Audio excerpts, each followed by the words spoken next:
My name's Jack. I've been married to Emily for 12 years. We've had our ups and downs, just like any couple, but I always thought we were solid. Lately, though, something's been off. I couldn't quite put my finger on it, but Emily was acting different.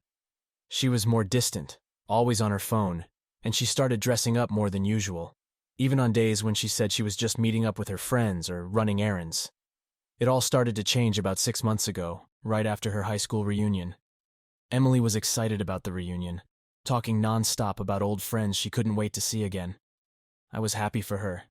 It's good to catch up with old friends, I thought. Little did I know that one of those friends would become a significant part of our lives in the worst possible way. After the reunion, Emily began to talk a lot about this guy named Tom, a former classmate. At first, it seemed innocent enough. She'd mentioned running into him at the grocery store or having coffee with him once in a while. But as the weeks went on, Tom's name came up more frequently, and it was clear their meetings weren't just chance encounters. I didn't want to seem paranoid or controlling, so I kept my worries to myself. Things took a turn for the worse when Emily started coming home late from work. She'd have excuses ready, saying she had to stay late for a meeting or that she was out with friends. I wanted to believe her, but there were too many inconsistencies. One night, she said she was going out with her friends for dinner. She came back smelling of a different cologne, not one I recognized. That was the first real red flag. I started paying closer attention to the little things. Her phone was always with her, even in the bathroom. She'd get defensive whenever I asked about her day. Our conversations became short and strained. I tried to rationalize it, telling myself that maybe she was just going through a phase or dealing with something personal that she didn't want to share. But deep down, I knew something was wrong. The tipping point came when I noticed changes in our intimacy. Emily seemed disinterested, often turning me down or making excuses. It was a stark contrast to how we used to be. We were always close, physically and emotionally. But now it felt like there was a wall between us. I felt isolated, confused, and increasingly suspicious. One evening, while Emily was in the shower, I noticed her phone lighting up on the nightstand. A message from Tom flashed on the screen. "Can't wait to see you again. Last night was amazing." My heart sank. I felt a rush of emotions, anger, sadness, disbelief. I wanted to confront her right then and there, but I knew I needed more proof before I accused her of anything. That night, as I lay in bed beside her, I couldn't sleep. My mind was racing, thinking about what that message meant and how I could find out more. I decided that I had to follow her, to see for myself what was going on. It felt wrong, invading her privacy like that. But I had to know the truth. The next few days were agonizing. I acted like everything was normal, but inside, I was a mess. I waited for an opportunity to follow her, to catch her in the act. I felt like a detective in my own marriage, searching for clues and piecing together the evidence. It was a horrible feeling, but I couldn't ignore the signs any longer. One Friday night, Emily told me she was meeting her friends for drinks. This was my chance. I waited until she left, then grabbed my coat and followed her. My heart was pounding as I tailed her car, trying to keep a safe distance. She drove to a hotel on the outskirts of town, and I parked a few spots away, watching as she walked inside. I waited for what felt like hours, my mind racing with possibilities. When she finally came out, she was with Tom. They were holding hands, laughing, looking every bit like a couple in love. I felt a wave of nausea and anger wash over me. This was it. This was the proof I needed. But it was also the confirmation of my worst fears. I watched as they got into his car and drove off. I followed them, determined to see this through. They drove to his place, and I waited outside, the reality of the situation sinking in. Emily was cheating on me, and there was no denying it anymore.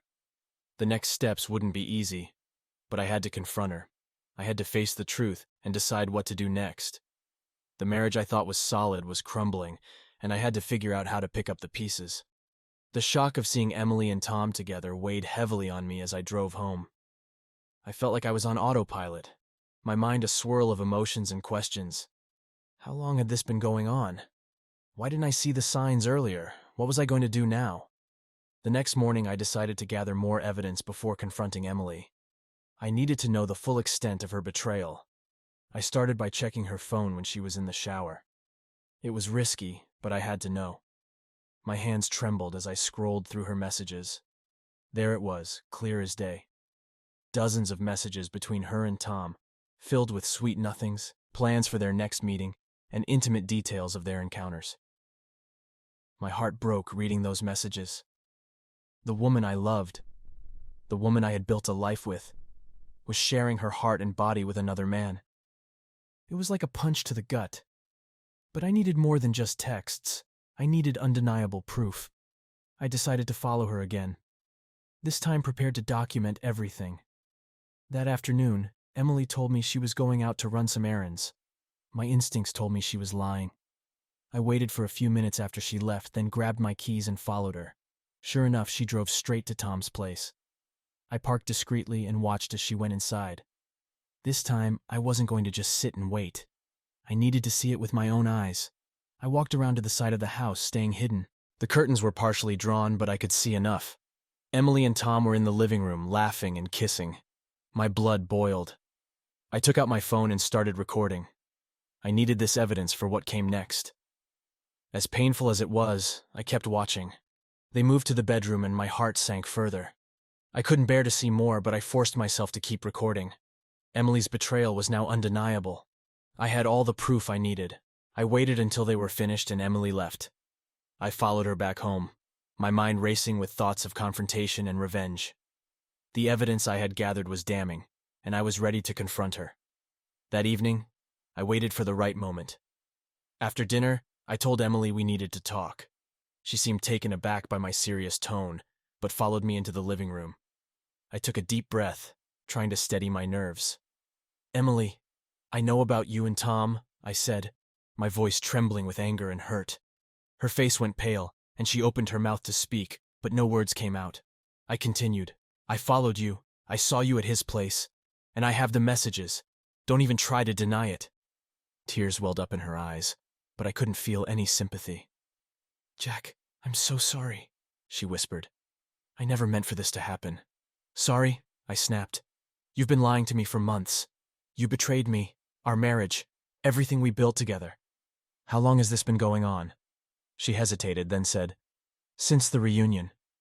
It just happened. I didn't plan it, Jack." I laughed bitterly. "Didn't plan it? You've been sneaking around lying to my face every day. That's not something that just happens, Emily."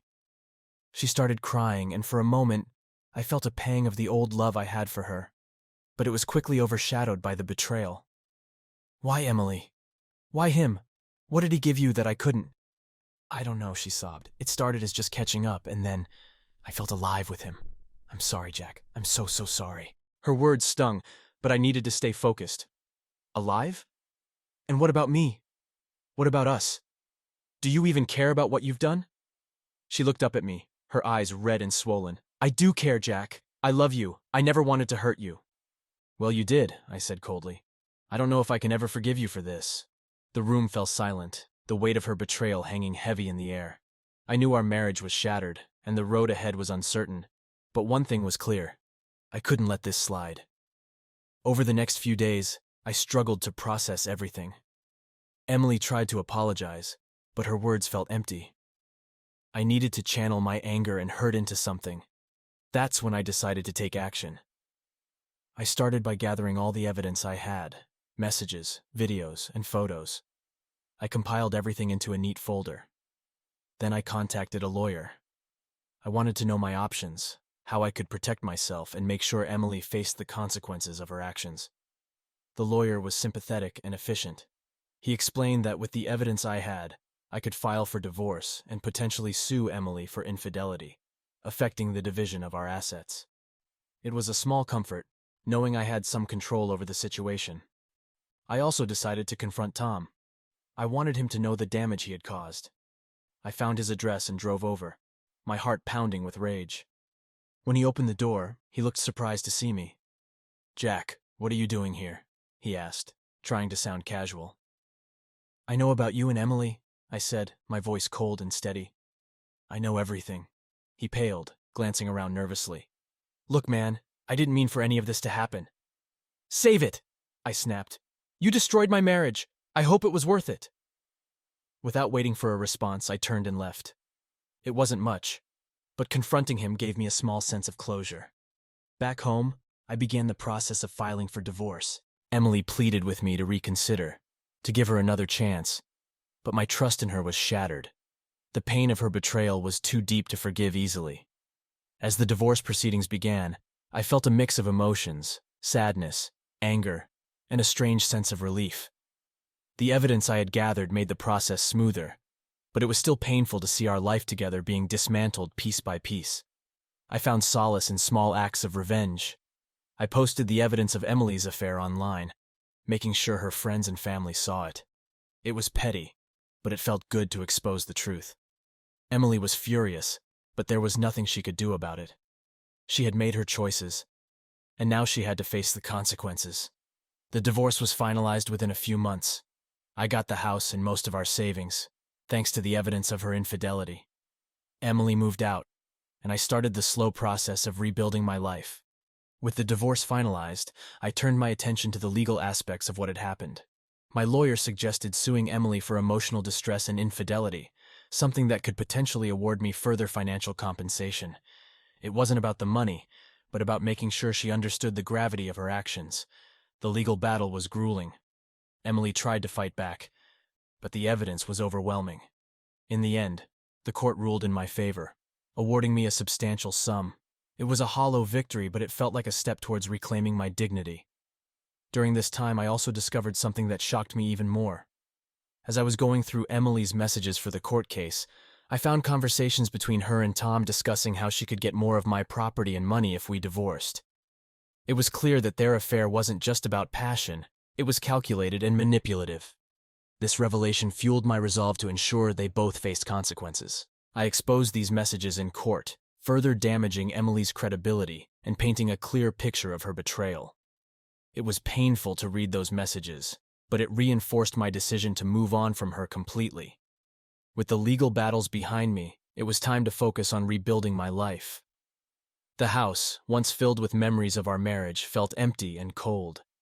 I decided to renovate it, changing the decor and making it my own. It was therapeutic, turning a place of pain into a sanctuary of healing. I also started going out more, reconnecting with old friends and making new ones. I joined a gym, took up new hobbies, and slowly began to rediscover who I was outside of my marriage. It wasn't easy, but each day felt like a small victory. One evening, while out with friends, I met Lisa. She was kind, funny, and easy to talk to. We hit it off immediately. It felt strange to be attracted to someone again, but it also felt good. We started dating, and for the first time in a long while, I felt hopeful about the future. Lisa knew about my past, and she was patient and understanding. She helped me see that I could move on from Emily's betrayal and build a new, happy life. It wasn't just about finding someone new, but about finding myself again.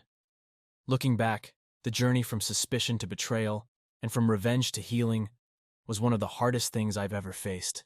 Emily's affair shattered my world, but it also forced me to confront some hard truths and grow in ways I never imagined. I learned that healing takes time and that it's okay to feel angry and hurt.